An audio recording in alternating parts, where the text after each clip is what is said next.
पैर का रंग और गुलाल की जीत। राजनगर नाम के एक गांव में दो पड़ोसी रहते थे, रामदीन और बलबीर। किसी छोटी सी जमीनी बात को लेकर दोनों में सालों से बोलचाल बंद थी। आलम यह था कि अगर एक गली के इस मोड़ से आता तो दूसरा रास्ता बदल लेता। उनके बच्चे भी एक दूसरे से बात करने को तरसते थे, लेकिन बड़ों की रंजिश के आगे मजबूर थे। होली का दिन, होली का त्योहार आया। पूरे गांव में ढोल नगाड़े बज रहे थे। रामदीन अपने आंगन में बैठा गुजिया खा रहा था, लेकिन उसका मन उदास था।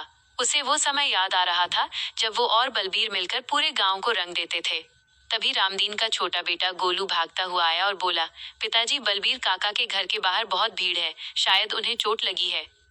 नफरत की दीवार गिरी। रामदीन ने जैसे ही ये सुना, वो सब कुछ भूलकर बलबीर के घर की ओर भागा। वहां पहुंचकर देखा कि बलबीर सीढ़ी से गिर गया था और उसके पैर में मोच आ गई थी। गांव वाले बस देख रहे थे, लेकिन किसी ने सहारा नहीं दिया था।